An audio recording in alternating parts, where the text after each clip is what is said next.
عن الحدث. يمكن اغلب مشايخ الدير عندهم علم بهذا الموضوع، بس حتى تكون الرؤية واضحة. احنا اليوم المحياوي مع خاله اللي هو من السراي من ربيعة، بالتأكيد اكو مشتركات كبيرة تربطهم من جيرة وديرة، مصير مشترك وخولة، وواقع مرير عشناه سويا طيلة 20 عام مضت، بإرهابه، باقتتاله، بتدميره، بعصابات الإرهاب والجريمة، بكل تفاصيله.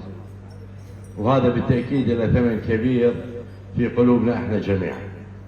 واليوم الاعتداء ما مقبول من أي طرف على الآخر.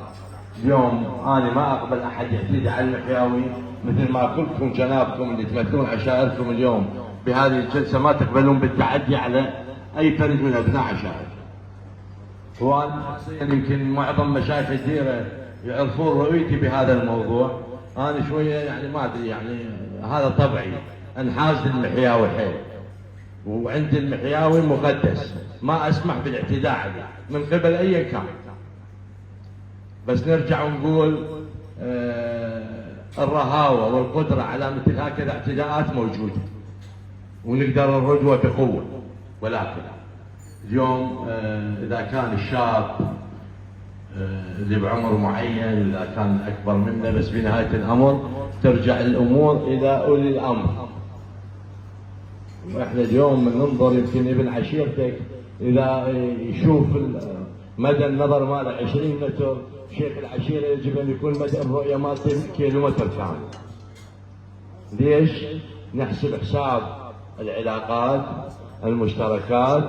اليوم علاقتنا بخوان السراي علاقات عريقة وقديمة، تخللها مشتركات كبيرة. علاقتنا بشيخ قاسم أبو محمد خاننا والآخرين من خواننا علاقات طيبة ملؤها الوحدة والتآخي.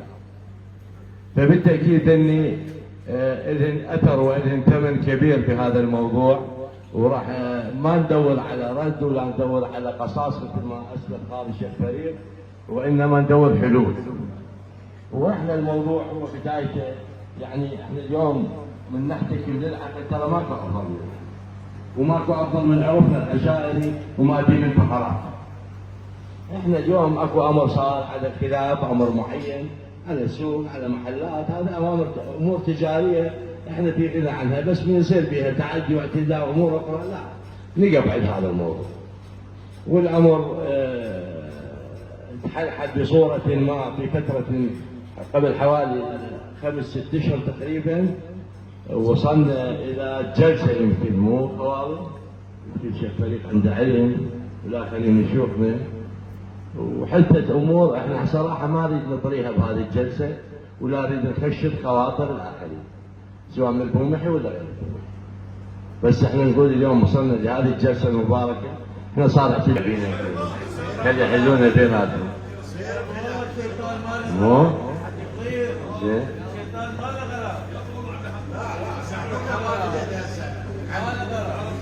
بس عموما احنا بقى عندنا 120 مليون، هذه 20 مليون للوسطاء. كل من شعر بنفسه قدم شيء بهذه القضية، هذه 20 مليون لهم من خلال الديوان. حياكم الله.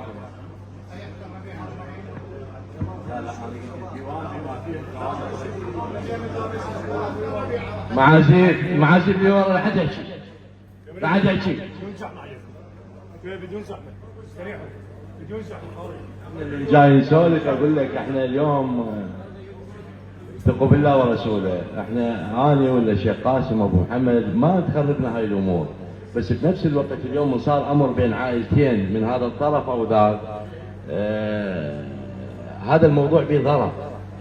واحنا اليوم والموضوع هو مو شخصي بيني وبين الشيخ ربيع الموجود او بيني وبين اي احد من المشايخ، احنا ارجو ان لا يعكس اي خلاف بين عائلتين وبين عشيرتين لقضيتين مختلفتين، انه الشيخ يبي الشيخ، لا مو الشيخ، شيخ الرجال هم مطلوب من عنده رضا القادمين، مطلوب من عنده رضا عمامه، صح ولا لا؟ لان اليوم مثل ما يقول انا ما اقدر اكحل عين ورمد عين وانتم ما تقبلوها. ترضون انتم وانا ارجع وراها انتكاون انا وعمامي؟ تقبلون انتم؟ ما تقبلون. لا مو انت بس اكو فقره. احنا المشكله البومح عندنا ضريبه دائما ندفعها بجلساتنا. البومح عندهم مركزيه، يقول لك شيخ سولف انت، انا ما اسولف، فلان ما يسولف. هو انا متاكد البومح هسه كل واحد فيهم عنده بجعوبته الكثير حتى يسولف، بس احنا ديوان بمركزيه، انت مو تستغل هاي المركزيه والموضوع يمك كله. لا، احنا اليوم ابن الحموله محامي مخول عن عمامه، ناطق باسم عمامه، كل هاي التفاصيل، ونصوغ الامور بما يرضي رب العالمين سبحانه وتعالى وبما يرضي العرف وما متعارف عليه عندنا. احنا اليوم عندنا اعراف نعمل فيها مو قاتل، صح ولا لا؟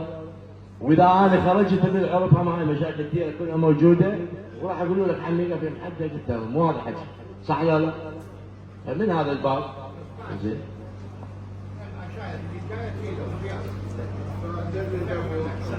عليناهم وصفافيناهم. انا معاك يا ابو وياك. احنا اليوم من جاي نسولف بهذا الامر والتفصيل. انا خباب تاخذ من خاض الربيعي ال10 وال20 وال30 وال50 تشمع شي سفين. لا مو ثوبنا ولا ثوب عشائرنا هذا، صح ولا لا؟ بس اليوم